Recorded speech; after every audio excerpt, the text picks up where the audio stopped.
Yeah, of course. I mean, yeah, I really enjoyed working with him on The Master, and I just I was flattered and pleased that he'd have me back. And yeah, of course. I mean, I think I'd do virtually anything that Paul wanted me to do. It's just such a unique experience working with him, and I definitely enjoyed it.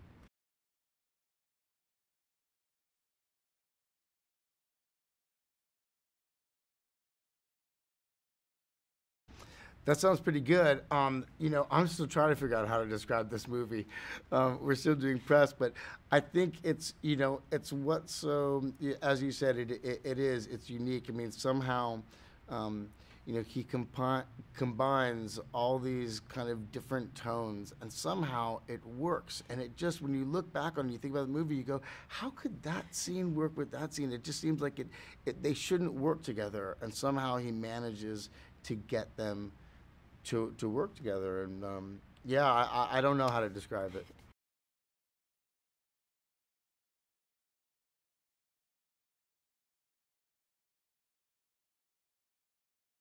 Yeah, I think that it is. I mean, I think that Paul manages to put the audience in Doc's shoes and to have you kind of experience it as he's experiencing it.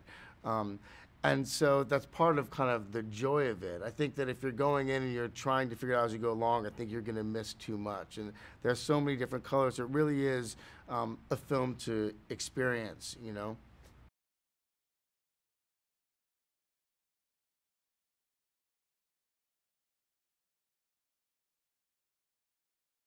Oh man, there's so much. I always struggle with this question because it's just so much. But I guess some ways I love flawed characters. I love characters that just do things that are unexpected. So there's this great bit in the book where Doc's desperately trying to find Shasta, and he goes to his friend Fritz, and Fritz has access to ARPANET, which is like the precursor to the internet. And Doc is just in a state he needs to find Shasta, and Fritz explains to him how ARPANET works, and it's connected to all these different computers all over the world. And if anyone knows where Shasta is, it'll be on this computer. And the first thing that comes into Doc's mind is, does it know where I can score?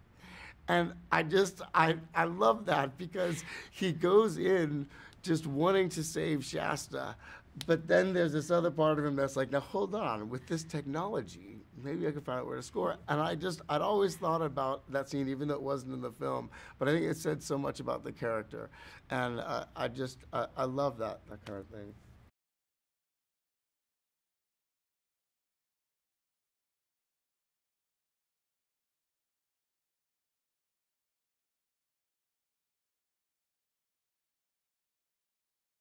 It is. I mean, the dialogue was great. It's one of those things that happens when you make a film that's adapted on a book that you love so much, and the language is so specific and rich.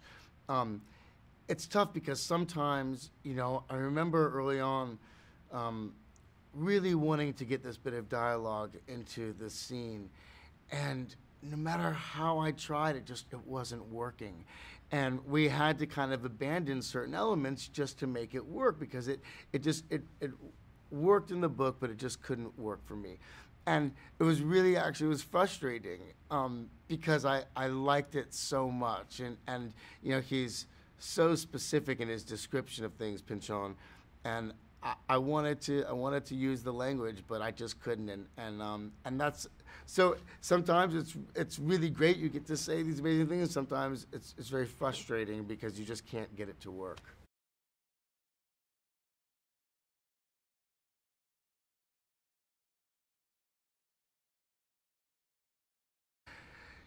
Maybe he does. Part of his genius is creating this environment where you're not aware of the camera.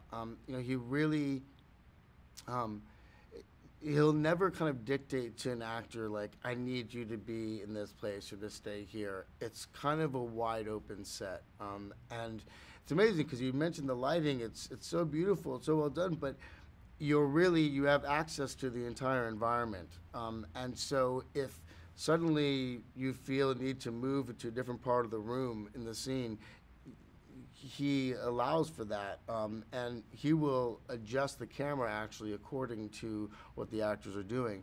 So it's which I love because I try to ignore the camera, you know, and so I never felt aware of the camera, that he was doing a particular shot and that it somehow would affect what I was doing.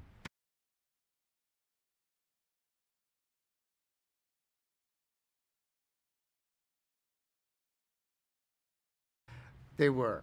It was almost too much fun. I really, you know, I've been such a fan of Josh for a long time, and I really was excited to work with him. But there's a scene where in the police station with Josh and then Benicio del Toro's character came in, and I think it was, you know, we were only scheduled there for a few hours, but it went all day because I couldn't stop laughing. I mean, I just, it was really, it was a joy to work with those guys.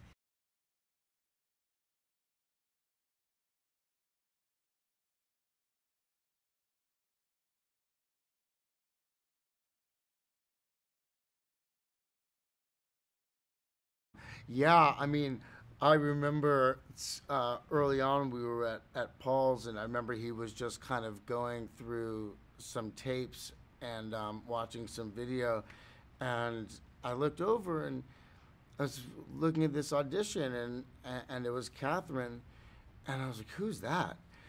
The way that she was playing the scene just was. Um, in some ways it was totally satisfying, but it was unexpected and a different approach. And it's rare to have that. You know, sometimes people just kind of do something that's really satisfying and what you would expect. You go, oh, that's exactly like I saw it. And sometimes people do things that are kind of different, but it doesn't really satisfy you. You know, you feel like, they kind of stand out. And somehow she kind of managed to bring these two different elements together. And I just was impressed. I hadn't really seen anything like that in a long time. And it was an audition tape, you know, and those are always so cold and really difficult. And I was like, well, she's really amazing. And Joanna also, like, I'd never met her. And the first day I worked with her, and I was so nervous, and she seemed so calm, and she just had this amazing approach to her character, to Sortilege. And I just immediately understood their dynamic and their friendship, and they're both incredible talents.